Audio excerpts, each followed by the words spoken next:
तो सारा सामग्री रखा गया, जैसे बेलपात, अगरबत्ती, धूपबत्ती, फूल, प्रसाद, सारा कुछ। जब पूजा पाठ होता है तो क्या होता है, शंख निकालते हैं ना, अब देखे होंगे शंख फूकते हैं ना, तो लोगों को पता चलता है कि नहीं पूजा पाठ वहां पर हो रहा है।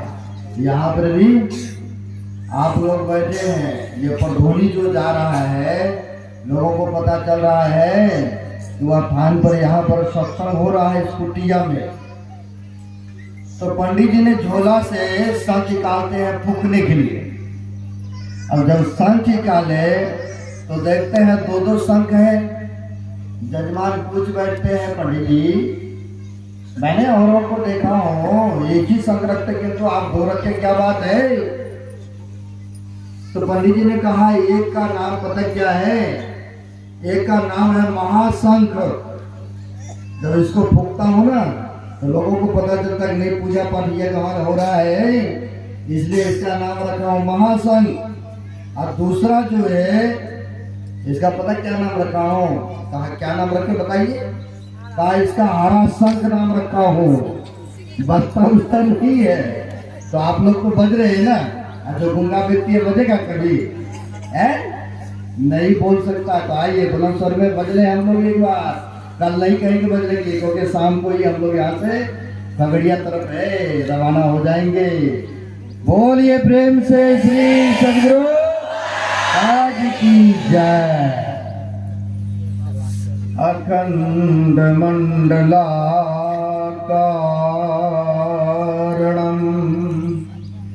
व्याप्तं येन चराचरं तत्पदं दर्शितं येन तस्मै श्री गुरवे नमः। परम गुरुवे नमः। परापर गुरुवे नमः। परमात्मा गुरुवे नमः। आत्मा गुरुवे नमः। आदि गुरुदेव अनादि गुरुदेव अनंत गुरुदेव अखिल गुरुदेव चरण गुरुदेव शरण गुरुदेव श्री सद्गुरु महाराज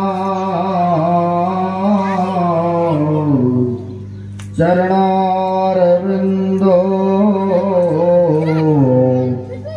नमो नमस्ते। श्री गुरु महाराज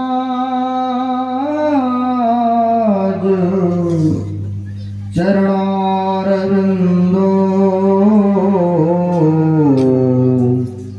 नमो नमस्ते। मौरवजी सदगुरु है राजन का राजा,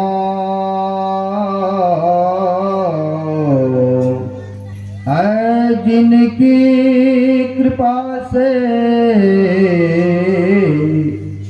सर्व काजा।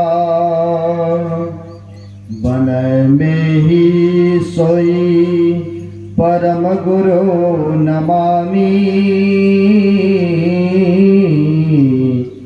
नमामि नमामि नमामि नमामि। प्रातः स्मरणे अनुसरी भविष्यत कनकन देवी विराजमान परमात्मा स्वरूप गुरुदेव के पाद पद्मों में असंख्य असंख्य बार नमन है। तीर्थों को भी पावन करने वाले मंचस्थ पूज्य साधु चरण आए हुए सदगुरु के सदभक्तगण सबों को नमन है। श्रद्धे यह आयोजन को कराने वाले श्रद्धेय बलराम बाबू शोक परिवार बड़े ही पुण्य का काम किए हैं। यह संत मत सत्संग का आयोजन रख करके पुण्य का अर्जन किए हैं। अभी हम आप पवित्र ग्रंथ रामचरितमानस के उत्तरकांड से सुन रहे थे। और संभव से काम संभव हो जाए, लेकिन बिनु हरि भजन न भव तरिये, यह सिद्धांत अपेल। कहते हैं बिना हरि के भजन किए यह भवसागर से आज तक किसी का उद्धार, कल्याण या आवागमन के चक्र से, दैहिक दैविक त्रेतापों से कोई मुक्त नहीं हो सकता है। रामायण को पढ़ते हैं, रामायण में आया है बिनु संतोष न काम नसाई, काम अछत सुख सपना नाही, राम भजन बिन मिटई के कामा, थल बियून तरु कभू के जामा। कहते बिना संतोष के कामना समाप्त नहीं हुआ करते हैं।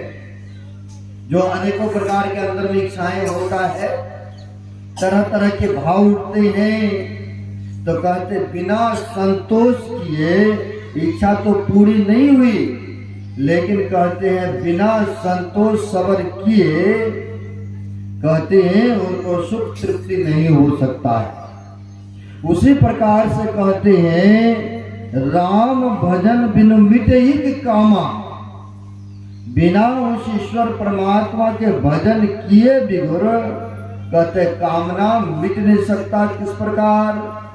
बिनु थल बिनु थर कभू के जामा, कहते बिना थल इस पृथ्वी के बिगर, कहते हैं कोई वृक्ष, कोई फल या कोई फूल का पौधा नहीं लग सकता है ना।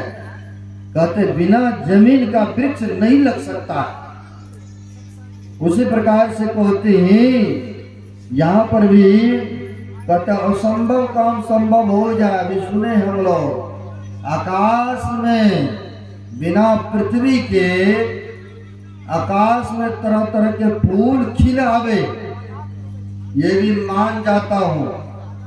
कहते हैं बांझ के पुत्र किसी को मार डाले, लेकिन संभव नहीं है। जब जिसको पुत्री नहीं है तो मारेंगे कैसे? लेकिन कहते फिर भी मान जाता हूं मैं, ये ना मान लेता हूं। कहते हैं धरती में किसी को बाल निकल आवे, आज तक आप लोग नहीं देखे होंगे, ये ना धरती में किसी को बाल एक भी नहीं हुए होंगे। कहते फिर भी मैं मान जाता हूं। कहते खड़े के माथे पर सिंह निकल आवे, लेकिन संभव नहीं है। और भी उदाहरण में देते हैं, बालू को पेरने से, मशीन में डालने से, कहते हैं तेल निकल आवे। कहीं बालू से, मिट्टी से उठाया, मशीन में डाला और तेल निकल जाए, संभव है? बिल्कुल सत्य वचन है, कारण नहीं, बिल्कुल सत्य वचन है। अगर मानते हैं हम, अगर पानी को मथानी करेंगे, मथेंगे, मशीन में डालेंगे, तो घी निकल सकता है क्या? बिल्कुल सत्य वचन है, नहीं निकलेंगे।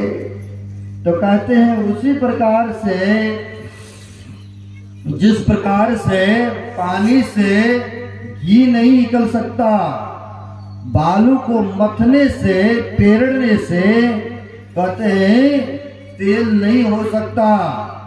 उसी प्रकार से राम भजन बिनु मिटहि के कामा, अथल बिहुन तरु कभू के जामा। राम के भजन किए बिगुर, तो कहते हैं कामना की समाप्ति नहीं हो सकता, और जन्म मरण के दुखों से भी नहीं छूट सकते।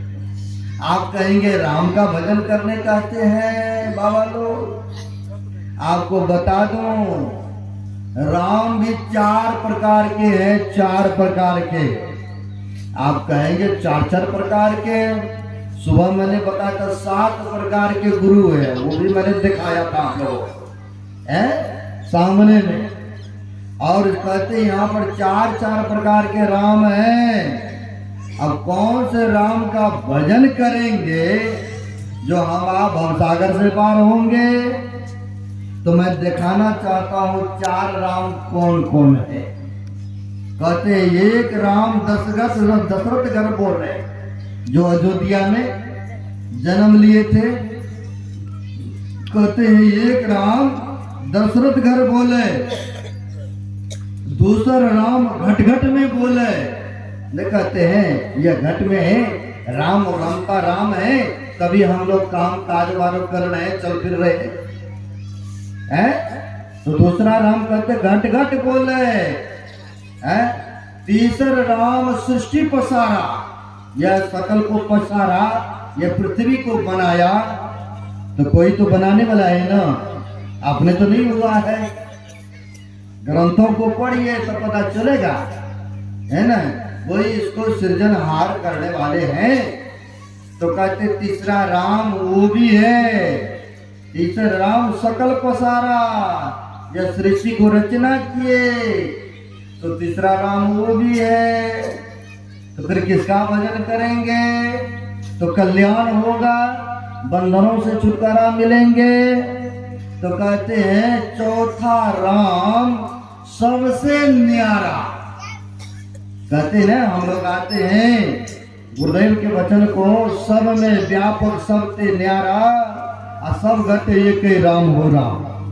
कहते सब में है और सबसे वह पड़े भी है, न्यारा भी है।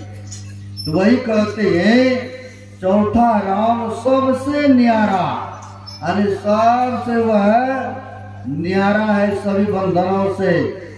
तो कहते जब तक उस न्यारा परमात्मा का, उस राम का भजन नहीं करेंगे, तब तक हम लोगों को दुख कलेश छूट नहीं सकता है ना।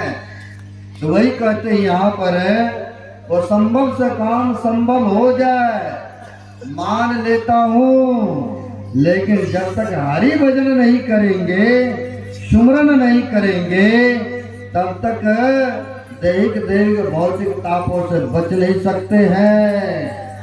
अब दुख किसी को पसंद भी नहीं है। दुख किसी को पसंद है? अगर कह देंगे आपको सुख चाहिए कि दुख चाहिए जी, है? कहेंगे नहीं महाराज हमें तो सुख ही चाहिए, हमें तो दुख चाहिए ही नहीं। और जो भी शरीर में दुख कष्ट है ना, आप कृपा करें तो वो भी लेने तो बड़ी कृपा होगी, क्योंकि आपसे तो कोई है नहीं आगे पीछे। आप तो आए ही हैं संसार की कल्याण करने, इसलिए आप कृपा करके वो भी दुख जो भी हमारे शरीर में है वो भी ले लें तो बड़ी गुणगान करेंगे आपका। ऐसा कहते हैं लोग।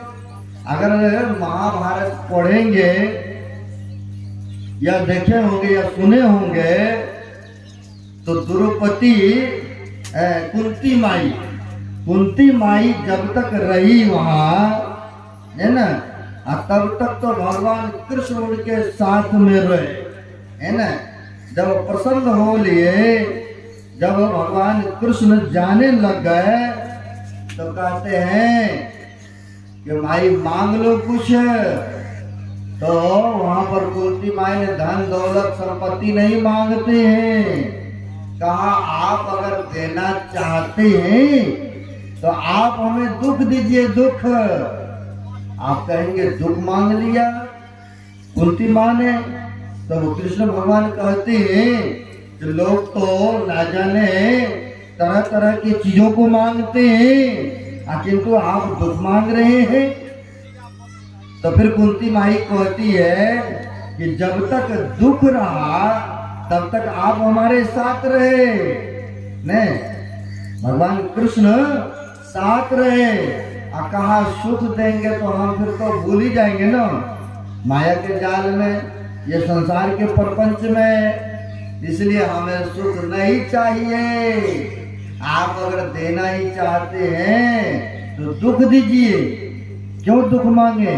क्योंकि कहा है दुख में सुमरन सब करे।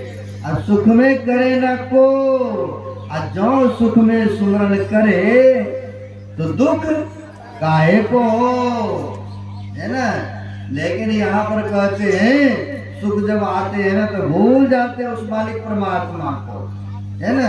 संसार के प्रपंचों में भूल जाते हैं, है ना। और जब दुख आता है, ऐसी परिस्थिति आ जाते हैं, तब याद करते हैं। लेकिन कहा सुख में तो क्या नहीं याद, दुख में करते हैं फरियाद। कहा है सुख में किया न याद, दुख में करे फरियाद। कह कविता दास कौन सुने तेरा फरियाद है। तो सुख में तुमने तो याद नहीं किया, और दुख पड़ा आ गया तो फिर यहाँ पर फरियाद करते हो, विनती करते हो, लेकिन उस समय सुनने वाला नहीं होंगे। इसलिए कहते हैं शरीर आपका स्वच्छ है ना, तंदुरुस्त है, निरोग है, तो सुमरन भजन कर लीजिए, है। किसी संत महापुरुषों के चरण में चले जाइए, है ना। यह शरीर में 72 करोड़ नाड़ियां है। अब सोच सकते हैं 72 करोड़ नाड़ी बताते हैं। अब कौन सी नाड़ी कब ब्लॉक हो जाए, कौन सी नाड़ियां बंद हो जाए, तो कहना मुश्किल। हड्डी भी तो बहुत है ना शरीर में। एक जगह गए थे मधेपुरा जिला सत्संग करने, एक भक्तों ने बेल्ट लगा रखे थे गले। तो मैंने पूछा क्या हो गया, आप तो चंगा खासा बढ़िया थे। कहा महाराज क्या बताऊं, ये गर्दन की हड्डी बढ़ गया है, इसलिए पीड़ा। और अब देखिए हड्डी भी बढ़ते हैं शरीर में, है, तो बेल्ट लगा रखे हैं। अब इतने 72 करोड़ नाड़ियां है, तो हड्डी भी अनेक है शरीर में, छोटे बड़े छोटे बड़े। तो ना जाने कौन सी नसें कब ब्लॉक हो जाए, बंद हो जाए, कहना मुश्किल है। जब नसें ब्लॉक होता है तो क्या कहते हैं, हार्ट अटैक हो गया उनको, है। तो डॉक्टर के पास क्या करते हैं, सर्जरी कर देते हैं या बाईपास कर देते हैं। तो वही कहते हैं अभी शरीर आपका तंदुरुस्त है, ठीक है, किसी भी प्रकार के रोग व्याधि नहीं है, तो कम से कम अब तो भजन करो, है। जो समय बीत गया तो चले गए भूतकाल में। जो बीत गया 3 काल होते हैं ना, भूत भविष्य वर्तमान काल। तो कहते जो बीत गया वो तो भूतकाल में चले गए, यानी वापस होने वाला नहीं है। अब भविष्य का भी कोई पता नहीं, भविष्य का कोई दे सकते गारंटी कि हमें 100 वर्ष इस पृथ्वी लोक में रहना है, कोई कह सकते हैं? नहीं कह सकते हैं, क्योंकि पता ही नहीं है। संत महापुरुषों ने कहा है को जाने कल की, जगत में खबर नहीं पल की। कल का तो पता नहीं है, अब वर्षों का ठिकाना करते हैं। कर लेंगे वृद्धावस्था, जब आएंगे तो भजन करेंगे।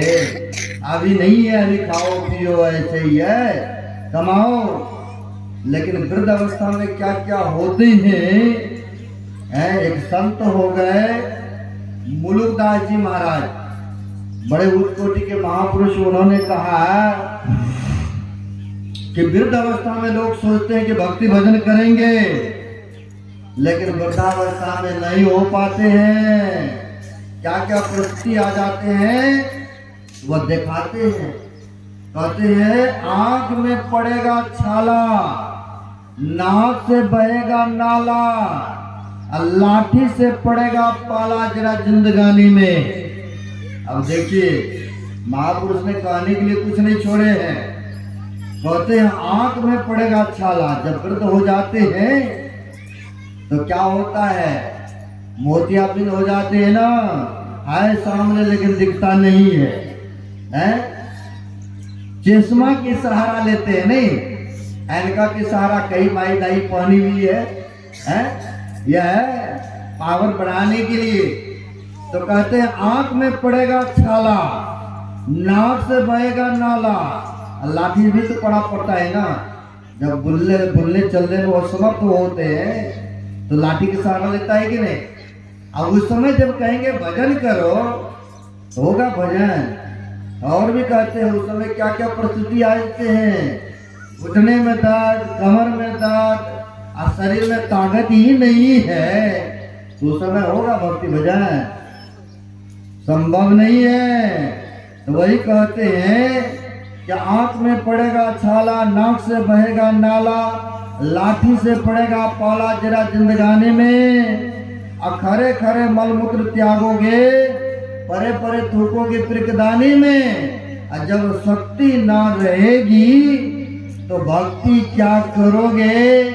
और कहत मुलुक दास, भगवान का भजन कर लो जवानी में, है ना। कहते हैं मुलुक दास जी महाराज कि जब शक्ति नहीं रहेगा, जहां उसको सुला दिया, बैठा दिया, और वहीं पर थूक फेंकार फेंकते रहते न।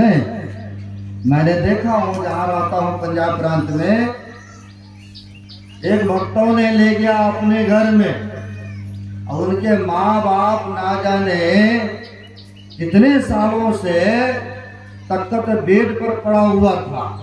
आप लोग भी देखे होंगे या आपको याद आ जाएंगे, जो उठ नहीं पाते हैं, चल नहीं पाते हैं, एक ही करवट में सोते सोते चमड़ा भी गल जाते हैं, जख्म हो जाते हैं व्यक्ति को, ये ना।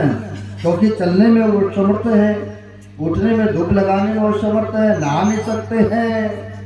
अब वो ले गया अपने रूम में, कहते महाराज आप आशीर्वाद दीजिए कि इनका शरीर छूट जाए। क्यों ऐसा मांगा? कहा मैंने कहा कि आप सेवा कीजिए, सेवा का अवसर दिए हैं। कहा महाराज क्या बताऊं, बड़ी देखता हूँ, बड़ी गंजन हो रहा है, बेड इस तरह पर ही पकाना, पेशाब, खिलाना पिलाना, बड़ी ऐसा हो रहा है, दिक्कत है। यहाँ तक कि पीठ की चमड़ा भी गल गए हैं, है ना। अगर उस समय कहेंगे भक्ति भजन करो, भगवान का नाम लो, संभव है? बिल्कुल नहीं है। तो वही कहते हैं पड़े पड़े थूकोगे पिरकदानी में, क्योंकि चलने का समर्थ तो है ही नहीं। जहाँ सुला दिया, बैठा दिया, अब वहीं पर थूक ठकार फेंकते हैं न। देखे होंगे गांव समाज में, ये न।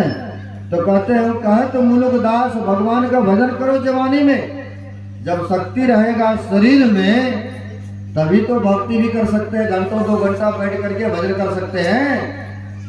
अन्यथा कहते हैं बाद में होने वाला नहीं है, इसलिए कहते भविष्य का पता भी नहीं है। भूतकाल जो बीत गया वो तो चला गया, लौट के आने वाला नहीं है, लेकिन भविष्य का भी पता नहीं है। हमारे गुरुदेव कहते हैं समय गया फिरता नहीं, जट ही करो निज काम, और जो बीता सो बीत गया, अब वो गो गुरुनाम। कहते जो समय बीत गया वो तो चला गया भूतकाल में, वापस होने वाला नहीं है, लेकिन भविष्य का भी पता नहीं है। इसलिए कहते हैं भविष्य का भी पता नहीं, तो वर्तमान समय का लाभ उठाना चाहिए। जो वर्तमान समय अभी चल रहा है इसको लाभ उठाना चाहिए, इसे सदुपयोग करना चाहिए, अच्छे कर्मों में लगाना चाहिए अपने आप को। जो हो गया तो वो तो हो गया, जो चला गया समय कोई बात नहीं है, लेकिन अभी तो कम से कम अच्छे दिल मन से, पवित्र मन से भगवान का भजन करना चाहिए। जो सबसे न्यारा है, पड़े है, उस राम का भजन करना चाहिए। लेकिन नहीं, भूले हुए हैं, संसार में लिपटे हुए हैं। तो कहा एक महापुरुषों ने, हरदम हो तुम तैयार पाप कमाने के लिए, अब कुछ तो समय निकालो हरि गुण गाने के लिए। कहते हर वक्त तुम संसार में, प्रपंच में फंसे पड़े हो, है ना, व्यस्त व्यस्त हो, तो क्या करते हैं? कहते कुछ तो समय निकालो ना, कुछ तो भगवान का भजन करो ना। लेकिन कहते हैं ऋषि मुनि सब आते हैं समझाने के लिए, अब कुछ तो समय निकालो हरि गुण गाने के लिए। संत महापुरुषों ने तो अपना काम कर लिया, भजन सुमरन करके अपने आप को प्राप्त कर लिया, लेकिन उनको दया आ गए, उनके कृपा हो गए तो सोचा इस संसार के लोग बड़ी दुखी हैं? हमारे गुरु महाराज भी गुफा में रह करके ध्यान साधना सुमरण करके अपने आप को जान गए। और जब संतों की मौज हुआ तो संत होते ही अवतर लेते ही है दूसरे को कल्याण के लिए। कहा है संत उदय संतत सुखकारी, अब 20 सुखद जिमे इंदु तुम्हारी। कहते संतों का उदय होना, अवतरण लेना, यह संसार को कल्याण करने हेतु आते हैं, है ना। जिस प्रकार से सूर्य देवता निकलते हैं यह संसार को प्रकाश फैलाते हैं, लेकिन इनका तो सीमा है ना, है? रात में चंद्रमा उदय देते हैं, प्रकाशित करते हैं, इनका तो समय निर्धारित है। लेकिन संत उदय संतत सुखकारी, अब 20 सुखद, कहते विश्व के कल्याण के लिए संत महापुरुष आते हैं, है ना। तो गुरु महाराज धर्म के प्रचार प्रसार के लिए बैलगाड़ियों पर जा रहे थे। आप लोग सुने होंगे, है ना। बैलगाड़ी पर सवार होकर के एक पंडित ब्राह्मणों के गांव होकर के जा रहे थे। तो उनके पीछे पीछे गुरुदेव के पीछे पीछे अनेकों शिष्य भक्त लोग थे, है ना। तो एक ब्राह्मण ने कहा ये काम तो ब्राह्मणों का काम है, धर्म का प्रसार करना, किंतु आप जैसे धर्म का प्रचार करते हैं। तो गुरु महाराज ने बड़े सरल से उत्तर दिए, कहा बिल्कुल सत्य वचन है, धर्म का कार्य प्रसार आप लोगों का ये है, धर्म करना। लेकिन आप लोगों का कुर्सियों को खाली देख करके हमें संभालना पड़ रहा है। बड़े सरलता के साथ उनको जवाब दिए, है ना। तो संत महापुरुष जो अवतार लेते हैं संसार के कल्याण करने के लिए लेते हैं, लेकिन कुछ व्यक्ति ऐसे भी हैं जो कि संत तो ज्ञान बांटते हैं, लेकिन दुष्प्रकृति के आदमी ना जाने उनको कष्ट पहुंचा करके खुश होते, है ना, खुश होते हैं। ऐसे ही हमारे गुरु महाराज किसी भक्तों ने बुलाया सत्संग करने हेतु, और जब सत्संग करने हेतु बुलाया तो देखा इनके पीछे में तो आगे पीछे बहुत आदमी है। जो इतिहास पढ़े होंगे उनको पता होगा। गुरु महाराज को देखा आगे पीछे बहुत आदमी है, इनकी बहुत पूजाएं हो रहा है। तो वह व्यक्ति चले गए कहा, तो भंडार घर में। अब भंडार घर में चले गए और अर्जी विनती करते हैं उन लोगों से कि आप ही लोग केवल सेवा करोगे साधु महात्मा को, थोड़ा हमें भी हाथ बटने के लिए दो, इसमें सेवा करने का अवसर दो। तो लोगों ने भी सोचा कि चलिए ये आए हैं, वरिष्ठ आदमी है गांव का, आए हैं सेवा की भावना से। तो कहा कोई बात नहीं, आप हाथ बटाइए। आप हाथ बटा लीजिए। तो वो करने लग गए, काम इधर उधर करने लग गए, लेकिन मन में तो कुछ और बात चल रहा था उनको, है ना, और बातें चल रहा था उनके मन में। कुटिलतापन करते नहीं है, मुंह में राम बगल में छुरी, कहे कभी नियत है बुरी। अब सोचा इतनी इनकी पूजाएं हो रहा है, क्यों नहीं इसकी जीवन लीला समाप्त कर दे। चले गए उस भंडार के घर में, चले गए और भंडारी से बोलते हैं हमें भी अवसर दो, हम भी सेवा करना चाहते हैं। भाई सोचा उन लोगों ने क्या पता इसके अंदर से प्रेरणा जगह है, तो सेवा करने की इच्छा तो करो, कोई बात नहीं है। अब इधर उधर करने लग गए। अब इधर उधर करते क्रम में मौका पा करके जेब में लेकर के गए थे विष, मौका पा करके दाल सब्जी में डाल दिए, है ना। अब देखिए साधु महात्मा तो उपकार चाहते, लेकिन संसार के लोग कुछ ऐसे भी हुए जो कि अपकार करते हैं, उनको अनिष्ट करते हैं, लेकिन फिर भी संत महापुरुष उनके लिए आशीर्वाद ही देते हैं। अब होता क्या है, दाल और सब्जी में डाल दिए। अब गुरु महाराज पहले पब्लिक के जैसे भक्तों के बीच में बैठ करके पहली पंगत में प्रसादाकरण करते थे, भोजन लेते थे। जैसे मैंने देखा हूँ महर्षि साई स्वामी जी महाराज के सानिध्य में रहने का मौका लगा तो पहली पंगत में बैठ करके भोजन करते थे सभी भक्तों के बीच में, ऐसी परंपरा रहा है। अब होता क्या है, सत्संग संपन्न हुए, पंगत लगे, सभी भक्त लोगों का भी पत्तल परोसे गए और गुरुदेव का भी थाल लगाया गया। अब थाल लगाए गए, सब चीज परोसे गए। अब परोसे गए, वहां पर सब चीज पड़ गए थाल में, लेकिन पहले श्रेष्ठ जन भोग लगाएंगे तब ना भक्त लोग खाएंगे। तो सब कोई भक्त देख रहे हैं कि गुरु महाराज अभी तक भोग नहीं लगा रहे हैं। अंतर्यामी महापुरुष गुरु महाराज गुरु महाराज की तरफ सभी भक्त देख रहे हैं कि गुरुदेव अभी तक भोग क्यों नहीं लगा रहे हैं, ग्रहण क्यों नहीं कर रहे हैं। लेकिन अंतर्यामी गुरु महाराज थोड़े देर के बाद मौन व्रत में हुए। अब मौन व्रत में होने के बाद कहते हैं देखो जी, कोई भी भोजन नहीं ग्रहण करेगा, कोई भी भोजन ग्रहण नहीं करेगा और इस भोजन को उठाओ और दे दो, जमीन के अंदर में डाल दो, किसी जानवर तक को भी नहीं देना, किसी जानवर को भी नहीं देना।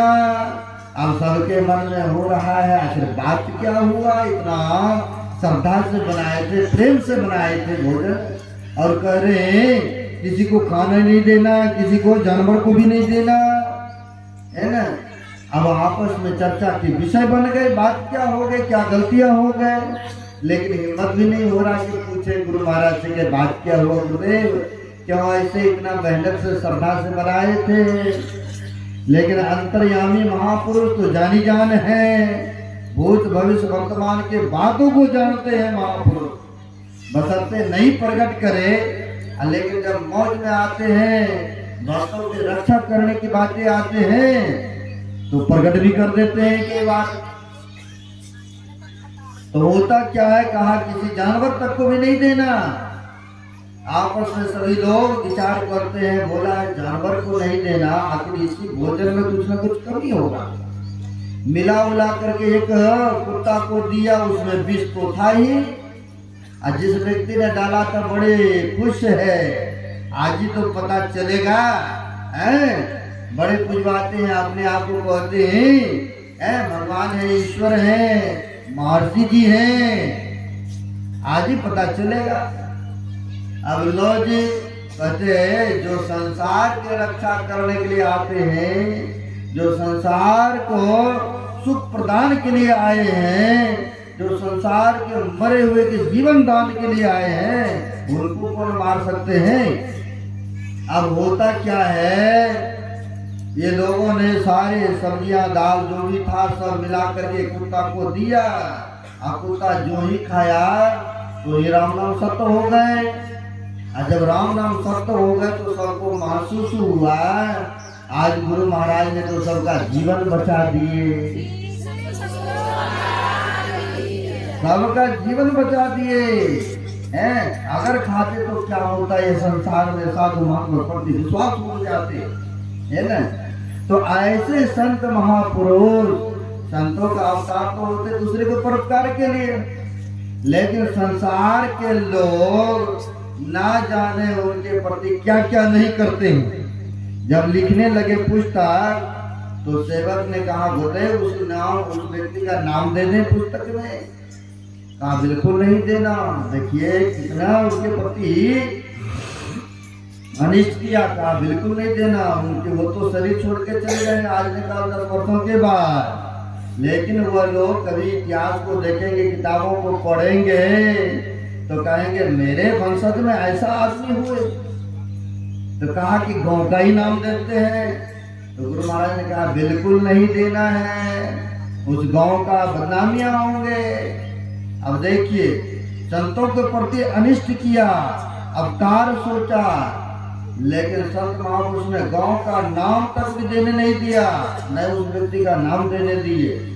तो कहते हैं संतों का उदय होना दूसरे की भला के लिए होते हैं, दूसरे को लाभ पहुंचाने के लिए होते हैं।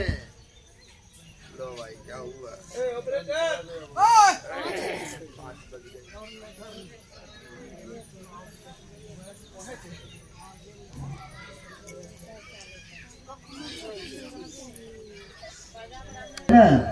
लेकिन लोग ना जाने तरह तरह के कष्ट पहुंचाते हैं। इसलिए कहते हैं ये जो वृक्ष होता है, जैसे आम के बगीचा में है आप लोग, ये क्या करते हैं, छां भी देते हैं, फल भी देते हैं। और संतों का भी उसी तरह से उदाहरण देते हैं। कहा है वृक्ष कबू फल ना भके, नदी न संचय नीर, परमार्थ के कारण साधु उसको डला मारते हैं, डंडा मारते हैं, और फिर भी वह फल ही देते हैं ना।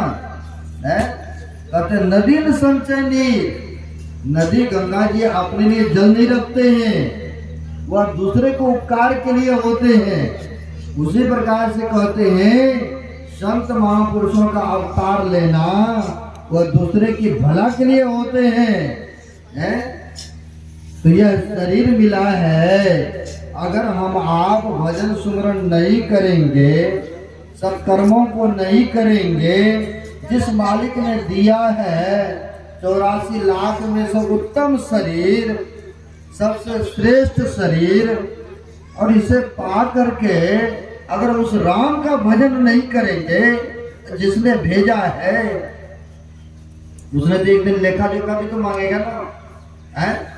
तो कहते हैं 9-10 महीने तक माँ के उदर में उल्टा टंगे पड़े थे, उस समय कौल करार किए थे, हे परमपिता परमात्मा हमको बाहर कीजिए, हम आपका भजन सुमरण करेंगे। भजन में गाते हैं ना, माता के उदर में कौल किया था, नाम भजूंगा मैं तेरा, आई झूठी दुनिया में आकर नाम जपन तेरा भूल गया है। ये झूठी दुनिया संसार में आकर के भूल गए है ना। उस समय कौन करार किए थे, हमें बाहर कीजिए, मैं नाम जपूंगा, सुमरण करूंगा, लेकिन भूल गए हैं संसार के माया के जाल में। जब भूल गए हैं तो कहते फिर 84 में झूलेंगे, भटकेंगे, फिर दुखों को भोगेंगे। सबसे उत्तम यह शरीर मिला है। कहा भी है रामायण में, कबूक कर कर नानर देही, और देत इसमें हेत स्नेही। जब ईश्वर की असीम कृपा होते हैं तब जाकर कहीं यह मनुष्य का शरीर मिलता है, और इसे पा करके अगर अच्छे कर्मों को नहीं करते हैं तो कहते 84 लाख में से श्रेष्ठ यह उत्तम शरीर है। और फिर जाएंगे फिर उसी में फिर 84 की जोनियों में चले जाएंगे, अगर भक्ति भजन नहीं किए तो, भक्ति का संस्कार नहीं पड़ा तो। इसलिए एक महापुरुषों ने कहा है, 1,84 भटकी के पांव पर अटके आए, यानी 84 लाख जोनी में भ्रमण करते करते यह मनुष्य शरीर में आकर के अटके पड़े है ना। सबसे उत्तम शरीर मिला है ना मनुष्य शरीर। किसी को अगर पूछ दिया जाए आपका शरीर छूटेगा तो आप 4 पांव वाला शरीर पाइएगा, कोई स्वीकार करेंगे? कोई नहीं, बिल्कुल सत्य वचन कह रहा नहीं। यानी चाहते हैं कि मनुष्य शरीर छूटे तो फिर से मनुष्य शरीर मिले, नहीं ऐसी इच्छा होता है या नहीं? कई व्यक्ति ऐसा चाहते हैं जब मेरा शरीर छूटे तो हम स्वर्ग को प्राप्त करें, नहीं नरक को ही पसंद नहीं करते हैं, है ना। नरक में जाना कोई पसंद नहीं करते हैं, लेकिन जब तक शरीर और संसार में रहते हैं तब तक वो वाला कर्म करते हैं। कहा एक महापुरुषों ने, करे बुराई सुख चाहे, कैसे पावे को और रोपे पेड़ बबूल का आम कहाते हो। कहते हैं कर्म करते हैं पशु वाला जानवर वाला और चाहते हैं हमें सुख मिले शांति मिले। कहते हैं उसी प्रकार से जैसे कटेले वृक्ष नहीं लग सकता है, बबूल के गाछ में आम नहीं लग सकता है, उसी प्रकार से करे बुराई सुख चाहे कैसे पावे को। कहते जीवन में करेंगे अशुभ, दूसरे को दिल दुखाएंगे, दूसरे को हत्या करेंगे, हैं? जीवों को मार करके खाएंगे ताकि चर्बी बढ़े हमारा, न मांस बढ़े, हैं? मोटे तगड़े हो जाएं। तो पशु पक्षियों को मार मार करके भक्षण करते हैं, ना जाने जो नहीं खाने का वो भी खाते हैं व्यक्ति, है ना। मांस कहाँ है, ऐसे व्यक्ति कहाँ जाएंगे। तो संत महापुरुषों ने कहा है मांस मछलियां खाता है, सुरापान सो है, असो नरजर से जाएंगे जो मूली की खेत। महापुरुषों ने कहा जो प्राणी जो व्यक्ति मांस मच्छी अंडा गंडा खाते हैं, नशों का सेवन करते हैं, ऐसे व्यक्ति जाएंगे जो मूली की खेत। मूली को देखे होंगे उखाड़ते होंगे, उसमें दोबारा होने के संभव नहीं होते हैं, जड़ मूल से निकल आते हैं। उसी प्रकार से कहते हैं नरक में सीधे चले जाएंगे। जब नरक में जाएंगे तो दुख भोगते रहिएगा। सो परत दुख पावई आ सिर धुन धुन पछताए, अकाल ही कर्म ही ईश्वर ही मिथ्या दोष लगाए। वहां पर फिर सिर पटकेंगे, ढूंढेंगे, फिर झूठी ईश्वर को दोष भी लगाएंगे। तो इसलिए कहते हैं यह मनुष्य शरीर मिला है, बड़ा उत्तम शरीर है ना। इससे भक्ति भजन कीजिए, जो खा लिए जो पी लिए कोई बात नहीं है, लेकिन अभी तो छोड़ दीजिए दूसरे को जीव हत्या करना, दूसरे को मार करके खाना। कहते अभी भी मांस मच्छी अंडा गंडा छोड़िए, शराब पीना छोड़िए, बीड़ी सिगरेट खाना छोड़ दीजिए, और जहाँ श्रद्धा हो वहां जुड़ जाइए कम से कम। बहुत सत्संग प्रेमी हमें शिकायत करते हैं महाराज आपके सत्संगी तो इतने वर्षों का हो गए, इतने वर्षों के नाम बदल दिए, दीक्षा ले लेकिन जर्दा नहीं छोड़ पाते अभी तक, है ना। बहुत ऐसे सत्संग प्रेमी को देखता हूँ, आता है प्रणाम करने, हाथ में दाग दिखता है, लो ऊपर से तो भर रहे हैं ध्यान सत्संग सब करते हैं, और नीचे अगर सुराख हो तो बढ़ेगा कभी, बिल्कुल सतवचन नहीं भरने वाला है ना। इसलिए महापुरुषों ने कहा है झूठ चोरी नशा हिंसा विचार को छोड़िए और सच्चे दिल मन से जितना ही हो सके उतना नाम लीजिए, सुमरन कीजिए, हैं। जब सुमरन भजन करेंगे किसी संत महापुरुषों से भेद युक्ति लेकर के, तब वह भक्ति सुमरन आपके दाखिल होगा, तब वह परमात्मा के घर में हाजिरी लगेंगे। अनाथा तो लोग खा पी भी रहा है और भगवान का पूजा भी कर रहा है ना। यानी चिट्ठी तो लिख रहे हैं, चिट्ठी लिख रहे हैं, अगर उसमें एड्रेस पता ही नहीं हो तो चिट्ठी पहुंच जाएगा ना, नहीं पहुंचेगा। बिल्कुल सत्य वचन है, क्योंकि पता ही नहीं है ना। एक तरफ तो हम हत्या कर रहे हैं, जीवों को मार रहे हैं, एक तरफ हम पूजा पाठ भी कर रहे हैं। संभव है कि वो दाखिल होगा आपका भक्ति सुमरन पूजा? संभव नहीं है। इसलिए पवित्र काम करने के लिए आपको पवित्र बनना पड़ेगा। इसलिए नशाओं का त्याग कीजिए, दूसरे को दिल दुखाना त्याग कीजिए, जहाँ तक हो सके तन से मन से धन से वचन से परोपकार करना चाहिए। तो कहा है जो परोपकार करते हैं, दूसरे को सेवा करते हैं, तो महापुरुषों ने कहा है कर भला हो भला भला करके देख लो, और कर बुरा हो बुरा बुरा करके देख लो। अगर हम आपके किसी को उपकार करेंगे तो कहते परमात्मा की कृपा उनके ऊपर होते हैं। भगवान बुद्ध ने कहा है कहा कैसे कृपा होता है, तो कहा जो व्यक्ति दूसरे को सुख पहुंचाने की कोशिश करते हैं, प्रयत्न में लगे रहते हैं, तो कहते हैं सुख मैं उनको पीछे उस तरह प्रदान करता हूँ जैसे शरीर की परछाई को लोग लाख कोशिश कर ले हटाने का, नहीं हटा सकता है ना, बिल्कुल सत्य वचन है। वो लाख कोशिश कर ले शरीर के परछाई को मैं हटा दूं, कहते नहीं हटेगा। उसी प्रकार से सुख मैं उनके पीछे पीछे प्रदान करता हूँ।